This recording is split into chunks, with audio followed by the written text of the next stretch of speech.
In this video, we're going to learn how to fix an open club face in 3 easy steps. Let's do it. To fix an open club face at impact, so the club face is pointing not down the line, but way out to the right, the first thing we have to do is make sure our grip on the club, I know I have a tennis racket, but it's so you can see the face better. The first thing we need to do is make sure our grip is good on the club. The second thing we need to do is make sure we're not overturning, so the club face never has time to square. Instead, we turn a little bit less and actually release the club instead of continuing to turn and overturning, and the club face stays open instead of it having a chance to square up. The third thing we need to do is to eliminate high hands in the swing. As you can see, the club face, my hands are down here. As I raise my shoulder up, the club face gets more and more open. So high hands in the swing are going to be a big cause for an open club face.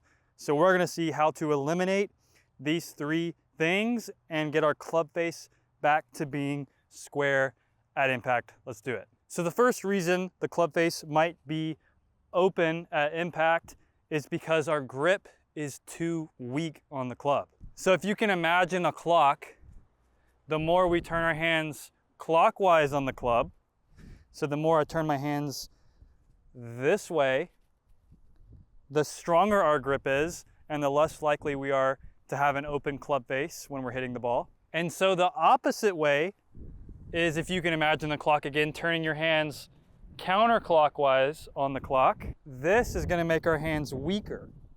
So if you have an open club face, we need to make sure your grip is strong enough. So I'm going to show you real quick how I grip the club. Where you're really going to mess up with your gripping of the club is most of you are going to have an okay left hand grip or lead hand grip.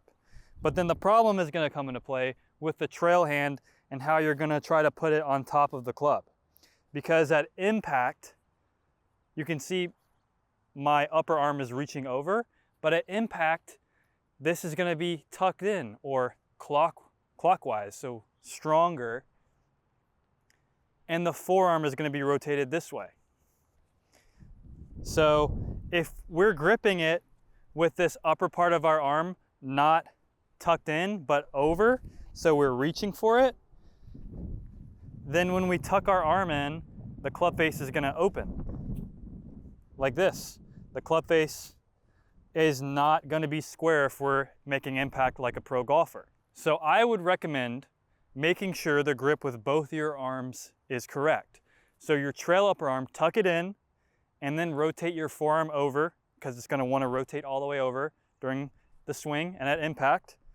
And then grip the club with it square with a little bit of the shaft lean, because if you grip it straight on and then you go to hit the ball with an iron, it's going to be open because you're not going to impact it straight up and down.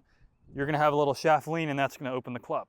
So in this position, tuck your trail upper arm in, put your forearm over with the shaft lean you want to hit the shot. See, the ball would not be on the sweet spot in this position, but right about there is perfect. So with these positions of our arm, that's how we want to grip the club with this amount of shaft lean to make sure we're coming through the ball nice and square without an open club face. So with the lead arm, we want to do the same thing.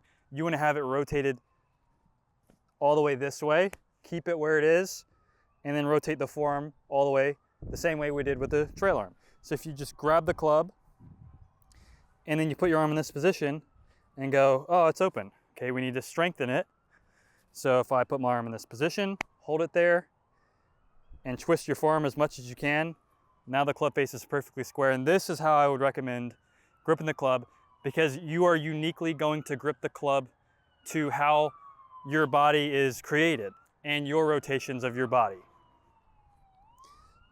So now you can have a nice square impact position without an open club face. The second thing we need to do to prevent an open club face is to prevent overturning in the swing and not releasing the club. So you need to stop turning so you can release the club and it can square. So I'm gonna grab a hula hoop to show you this. Okay, I'm back with my hula hoop. So now that I have my hula hoop, all we want to do when we're turning through the ball is, if we have this swing plane, we want to stay on the swing plane. And this is as far as I can turn with my weight being forward and my head not coming out of the shot. This is as far as I can turn, and I am staying on the swing plane. I'm not doing anything else. I'm right there. And this is as much as I can turn. So if I grab the tennis racket, and so we're in this position, but our wrist is cocked back, and I'm here, say I kept turning, see how it'd be open? But if I just stop turning and release the club, now it's square. So we need to stop turning and release the club. So what does that look like? What body movement could you be doing incorrectly to prevent the squaring of the club? So instead of doing this, you could, for instance, say have your left foot flared out too much. So then you keep turning and then you go like this. So you don't stop, you go and turn back too much. And what this can do, and if you've been listening to a lot of golf instruction that has you opening up with the hip and then turning until you hit the ball, you never really have time for the club to square. So if I show you the tennis racket with that movement that I just showed you, and I turn and then I keep turning, see the club is still open. We can never square it. So you want to go right here and then release the club, and now the club is square. The next thing you need to do to make sure your club face is not open at impact is to stop high hands. So if you can see the tennis racket, watch what happens as I raise my hands, it opens. So why does high hands happen? Why do high hands happen, and how can we prevent that to make sure we have the club a little bit lower and coming through like this instead of like this? It all has to do with the rotations of your forearms. So if I go back to this position where I have my trail upper arm tucked in and my forearm rotated over, and the same thing with this hand. So I'm in this position, I'm parallel to the target line, and I come through the ball. You can see I'm swinging right along this line. I'm swinging straight down the target line. And look at the angle of the club shaft. It's not up here, it's right here. So the club shaft is staying down, leading to a more square club face, because as I open it, the club face opens. But watch what happens from this position if I rotate my forearms the other way. First of all, it opens the club face up, which is not what we want to do, because like I showed you, we grip the club in this position with the forearm, not this position. So if the forearms are twisted open, first of all, that's going to lead to an open club face. And also it's going to make your club path go out to the right, and that leads to high hands. Having your forearms twisted open makes you swing out to the right and have high hands. Twisting your forearms left makes the club stay lower and square, and this is the position all the pros are getting to. So Nate, how can I not twist my forearms? Because it's like I either slice the ball, or if I swing the club around me, my forearms are twisted open and I have high hands. So what's the solution? The solution, like every video on my entire YouTube channel, is the single plane swing. We're going to keep our forearms rotated this way the entire swing. So we are going to have a non-rotational golf swing, and we are going to prevent the club from getting behind us with our twisting the forearms, leading to high hands. We're going to keep it this way the entire swing and stay down and have a square club face. So what we're going to do is we're going to grip the club, starting with that first step, exactly like I showed you. Exactly like I showed you. And then we could twist our forearms, see, but we don't need to, because I can go here and then cock, and I'm never twisting my forearms. So the club always stays in front, and then I get to the position that I showed you, and then release the club, and the club face is square because we gripped it correctly. So it all relates if you get the grip right and turn correctly and don't twist your forearms open. Dumbbell time.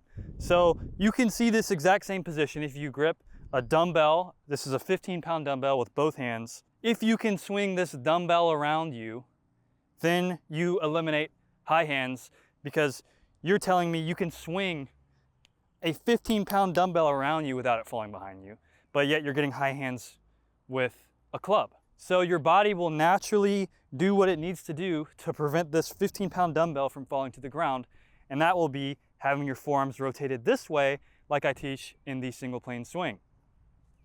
So if I go to the top of the swing, look at where I am. If I'm going to pause,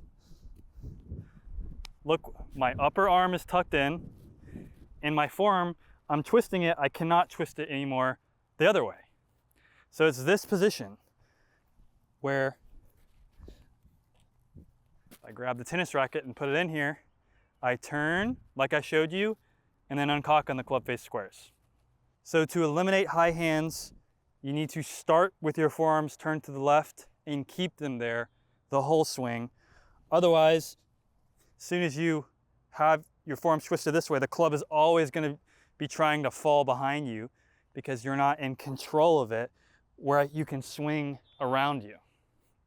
With a square club face, lower hands at the target. If you found some tips helpful in this video, please consider liking, commenting, and subscribing, as that would really help me out. If you are struggling with your swing, I have a video linked in the description on how you can send me a video of your golf swing.